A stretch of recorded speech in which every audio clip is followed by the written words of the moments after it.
I got up thinking, I get to hear you. Oh. And I get to hear you in 2 services. It's so beautiful. And I get to hear you too. That's so wonderful to meditate and to listen to this music.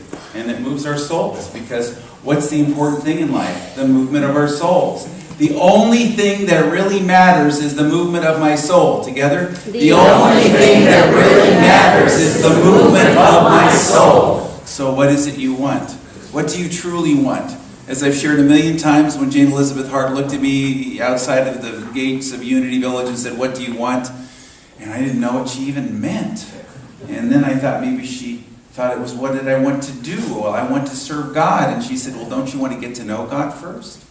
And I realized, oh my gosh, I've been a minister 17 years, and I'd been dabbling, that it had been a pastime.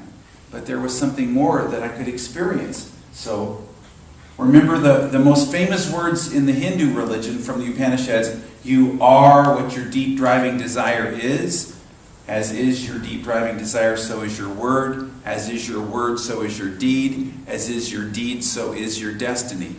And again, what is your desire? What is your desire? First words in the Bible, in the beginning, God. God, first. Jesus was asked, what's the greatest commandment? Love God. That's the first and great commandment. How do you love God? When you're in love with your beloved, why do people want to be in love? They get to experience the melting and dissolving of everything between you and your beloved. Right? And so, how do you love God? What is this? We speak with metaphors. We speak in different ways. I have a visualization, like we had meditation of a jewel. Some of you resonated with it. Some of you didn't. But what, how do you relate with God?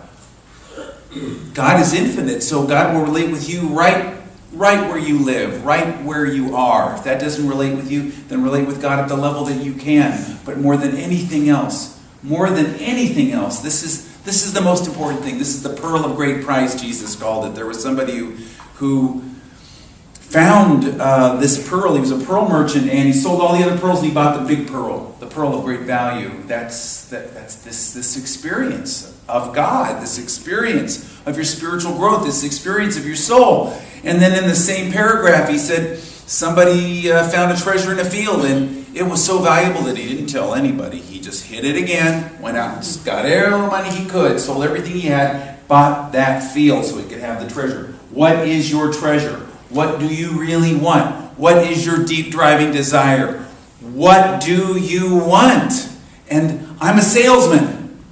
And I'm selling it. I got to have a little of it to sell it. That's why I spent half the last night meditating. I got a little bit of it. If you knew how my meditations were, you wouldn't even show up here. Right? But at least I spend some time, I spend some time. I'm joking, but I'm a salesman. This week in our Wednesday night group that's online with Jane Elizabeth Hart, who's my meditation teacher, and she was talking about how probably the number one thing that made the biggest difference in her spiritual development was that she was a salesperson. She had to raise 4 kids, and she didn't have a lot of education, and she found herself in the sales job. And she found it was a rude awakening, because she went out and she thought that when the doctor said, I need an x-ray machine, she said, go ahead, don't buy the computer, you can get the x-ray machine. And her boss fired her. And she said, that wasn't very nice. And she realized that she was supposed to close the sale. And then she says, that's why when I work with students, I can close the deal. I don't let them off the hook. You say, oh, that's not the way God works. The heck it doesn't. And so I was in college, and how was I going to get through college? My parents said, if you hitchhike cross country and don't cut your hair, we're not putting you through school, and you got to move out. So I had to do something, so I sold brushes door to door. And I had to cut my hair in order to sell the brushes. So, But at least it was my choice, right? I learned more about ministry with the moment of dealing with the people, not to manipulate them, not to force them, but to serve their needs. So you want a goal in your life? What is a soul goal? You want a soul goal in your life. A soul goal in your life is a goal that's for the highest good of all concerned. I only want the highest good for all concerned. Together? I only want the highest good for all concerned. An ego goal is a goal that's about me. You know, making the sale for me because I want money. But the soul goal is, what can I do for the benefit of the whole? What can I do to serve the greater good? What can I do to make a greater difference in this world for the benefit of others? And that is your soul goal, and that's what you want. You want that place, that intersection between your talents and abilities and the needs of the world and the divine plan, and that's where you want to be. So those are soul goals. Soul goals open you up. Ego goals shut you down. Soul goals contribute to the greater whole of all. Ego goals are just about some limited, quantifiable thing about me. So you want to move in your consciousness. And sometimes, in order to gain a soul goal, you've got to let go of it. You've got to be willing to let go of the personal aspect of it in order for the higher aspect to work out. You know, once I was going through a hard time, and I saw it was a really difficult time. It was about 15 years ago, and I saw myself coming up out of a swamp, and all the mud just sloughed off of me, and I was totally clean, and the words came, keep your fingerprints off of it. Keep your fingerprints. I keep my fingerprints. Just leave it alone. Don't get personally involved. You know, soul goals are for the highest good of all concerned. Just kind of let it be. Move with it. Move with it for the highest good of all concerned. Now, I'm talking about something today that people call the law of attraction. Do you recognize it in what I'm saying? You know? People say law of attraction. Well, that's good because it's about getting what I want. The law of attraction is not about getting what you want. The law of attraction is about getting who you are. You attract who you are. You don't attract what you want so much as who you are. That which, it's like a tuning fork. If you ring a tuning fork, anything tuned to that vibration starts ringing. And so the question is, you have a need in your life is, how can I change the who that I am, or experience the who that I am in a greater way so that I can resonate with that which is around me? You say, this is lofty and abstract, but just kind of catch a glimpse of it and see what you can pick up. Charles Fillmore defined 100 years ago the law of attraction. Yes, 90 years before The Secret was made, he said the law of attraction is the law that all conditions and circumstances in our affairs and bodies are attracted to us in accord with our consciousness. With our consciousness, with the who that we are, not with the things that we do or the desires that we want, but getting in touch with the one true deep driving desire. What is your deep driving desire? Jim Collins, the business writer, calls it a hedgehog. A hedgehog concept. He has a whole chapter in his book, Good to Great, about corporations that outperform every other corporation. And one of the qualities that he found, and he proves it all, you know, with all of his Stanford Business School technical data, but he said that every one of these companies had a hedgehog rather than a fox identity. You see, in the fight between the fox and the hedgehog always wins. Why? Because the fox has a lot of things it can do. But the hedgehog has only one thing that it does, and it does it really, really well. It has a deep driving desire. So the fox will dig, and it'll try to get on top, and it'll try to move around, and it'll do all these different strategies. But the hedgehog just curls up into a ball, and the spines come out, and the fox can't deal with it. What is your deep driving desire? What is your hedgehog? If it is God, is your spiritual growth, it is your spiritual understanding, it is your enlightenment, then you can look at your life and it simplifies everything. Then you look at all these things in your life and think, does this line up with this? No. Let go of it. Does this line up with this desire? Yes. Then move with it. I remember my very first church, this is going to offend somebody here, I know it. 85-year-old woman was in the class. I don't know what we were talking about, but she raised her hand. We were talking about maybe letting things go. And she said, you know, the greatest experience of my life spiritually was when I had my apartment fire 3 years ago when I was 82. I lost everything, and everybody was kind of chagrined. She said, oh no, thank God for that. I didn't need all that crap, and my kids sure as hell didn't want any of it. Those are her words at 85. It was in California. But what is your deep driving desire? If it's not in alignment with it, let it go. Let it go. And move with that deep driving desire. Move with that energy. You say, but I want prosperity. What is your prosperity? What is your prosperity? Myrtle Fillmore said, true prosperity isn't making money or producing goods or developing property. It is determining whatever our souls require in order to cause them to unfold more of God. That's prosperity. And then the things will show up. That's the thing about it. You are what your deep driving desire is, and then it resonates, and then the things show up as you need. And then you live in abundance. Charles Fillmore said, get behind the thing that you're praying for, to the source, to the cause of it, to the divine idea behind it, and then you'll have a purse that will never run out. You'll have a source that will never diminish, because you're sourced in a resource that will never run out. I am sourced in a resource that will never run out. Together? I am sourced in a resource that will never run out. So I'm doing a sales job on you. I'm trying to close the deal so that you will look like I've had to look and say, what's really important to me? You say, well, this is too lofty. I don't want to spend hours every day doing all this stuff. Do something. Do something. Have the desire in your heart. Have that deep driving desire. What is your pole star? You know, a pole star in the days before they had GPS systems and all that stuff. The pole star was what they used to navigate. It's something that you aim towards. What is your pole star? Where are you headed? How spiritual you are is not a matter of what you believe. How spiritual you are is not a matter of what you believe. It is a matter of what you desire. Because that is what is drawing you forward. The law of attraction. It is that which draws you forward. It's attracting according to the who that you are.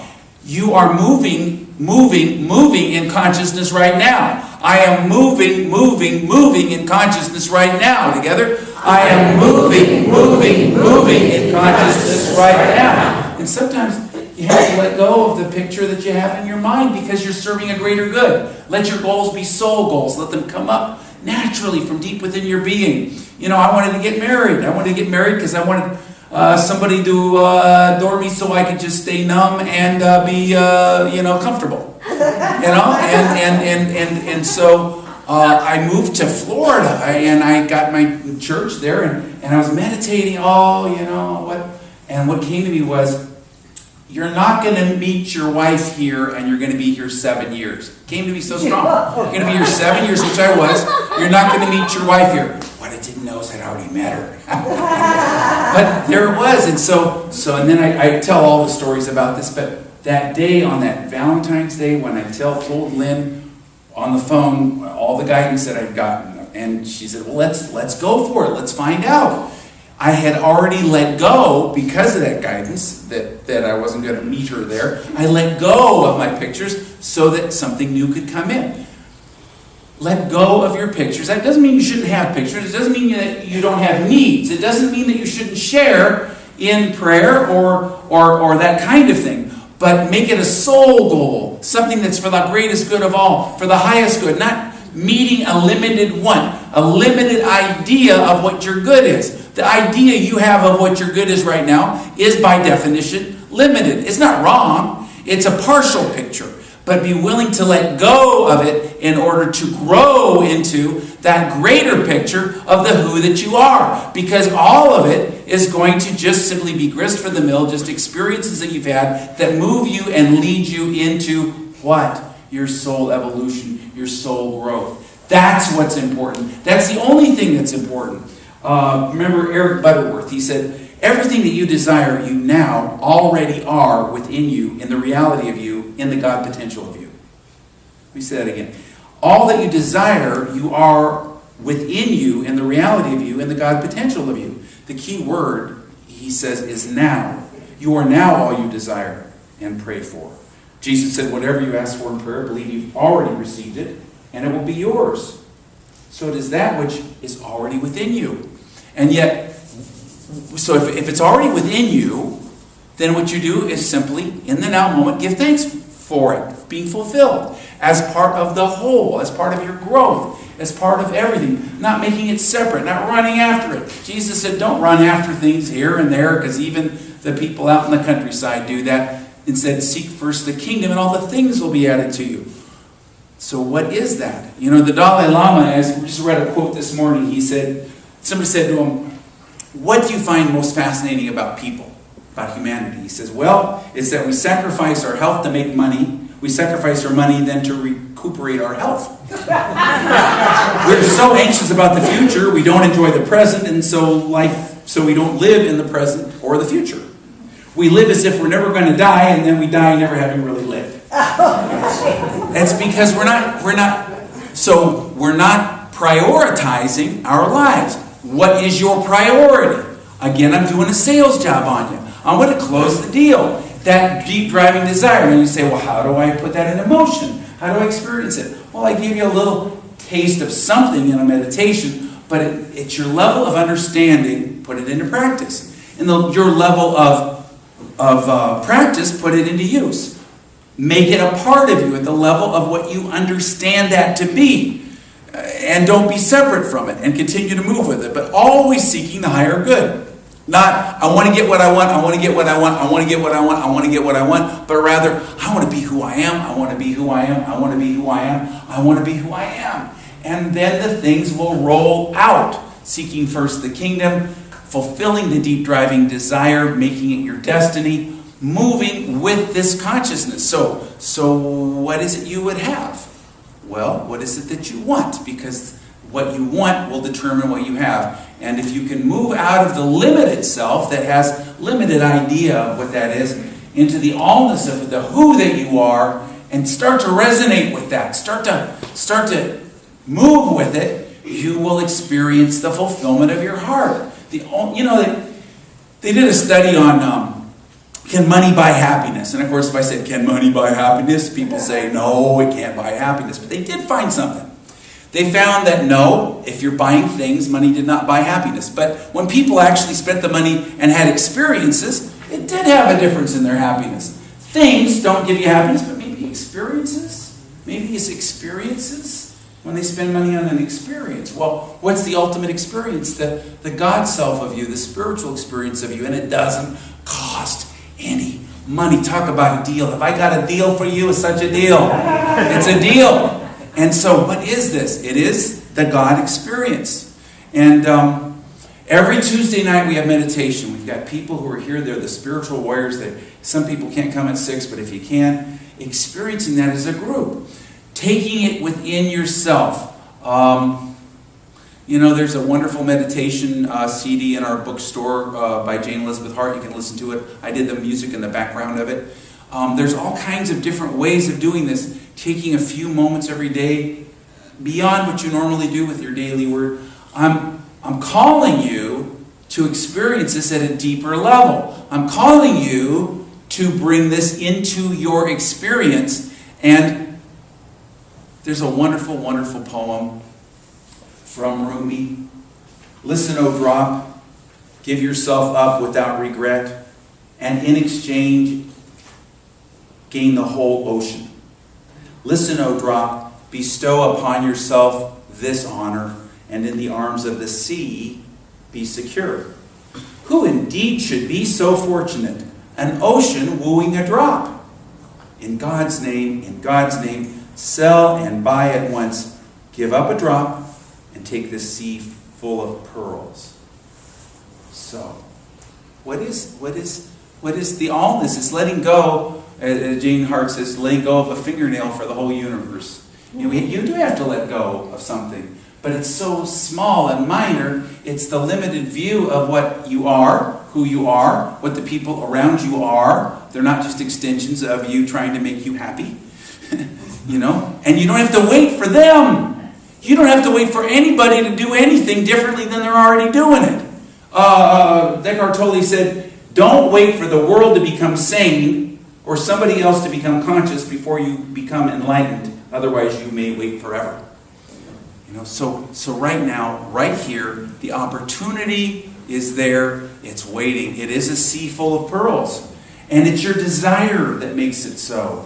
Your desire is that which brings it about. Seeking first the kingdom. So, even though it's early, I'm going to do the meditation because It's not about the words, it's about the consciousness. So open your heart. If you want to, imagine that jewel, that diamond in your heart. But whatever makes you connected with that desire in your heart. I want that more that fulfills me. I want to be that being that I am inside. I know that what I attract is the who that I am. And so in this moment, I just get in touch with the allness, the potential of God within me, the spiritual nature within me. What does that feel like? What does that make me feel like? How do I feel when I'm fulfilled and flowing? How would my body feel if I was completely immersed in this spiritual presence? What would my emotions be like if I was completely satisfied in well-being? How quiet would my mind be if I knew all was well? And just take a moment to choose that.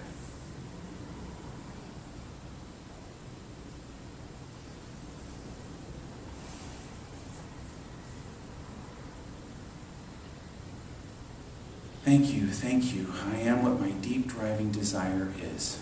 And thank you. And thank you. And so it is. And we are ready for an experience, a God experience. So open your heart, open your mind, take a deep breath, let it out. Set aside all papers or thoughts. Let your hands be free, let your heart be free, let your mind be free. Know that the divine guest, the experience of God in your heart, must find a waiting, ready home. And how do we prepare our heart for the experience of God? By making it receptive, by making it open. And sometimes it helps just to realize that there is already there within our heart the light, the fire, the energy, the vibration that can be encompassed in a visualization. We just visualize there in our heart the most beautiful diamond with multifacets, glint and fire. Blue, white diamond, beautiful. And if your mind wanders, just keep bringing it back to the picture. And even feel the energy as you visualize it there in your heart. And letting go of all concepts and thoughts and wants and needs. Just know that you are vibrating to this energy. Your heart is singing to this tone, this beautiful, light-filled, multifaceted diamond. Feel it, know it. Feel the warmth in your heart. With all the light, with all the beauty, there is also a great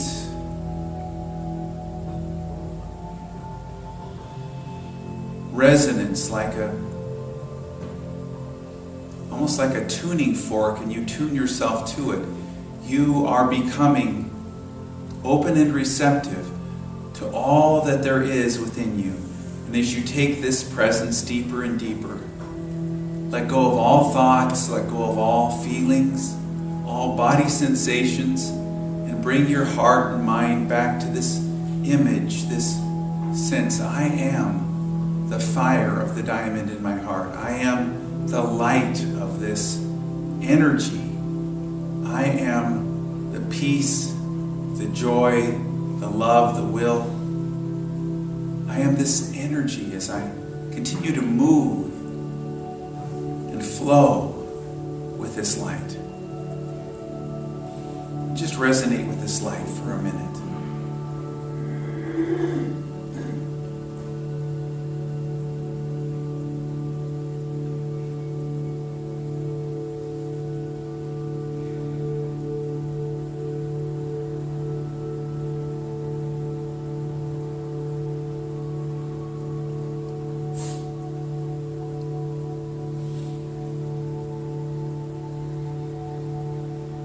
the resonance, the light, the vibration, the energy. This is part of who I am. And I know that I attract that which I am. So all the good outcomes, the sense of well-being, the peace of mind, the peace that passes understanding, the joy that is the fruit of the Spirit, the sense of enthusiasm and energy, and the good outcomes all resonate and vibrate with this energy that I am inside my beingness. I'm not separate from my good because I am the good I'm seeking. And not only is it seeking me, it is what I am. So in waves of rippling energy, all my good moves out from my center and comes forth to me, and all is well. And so it is. Our offering today, our offering blessing is, I give from the who that I am, and I receive abundantly. And I'm going to say it alone. Don't say it with me. I give from the who I am, and I receive abundantly. Now you can say it with me together. I give from the who that I am, and I receive abundantly. And silently.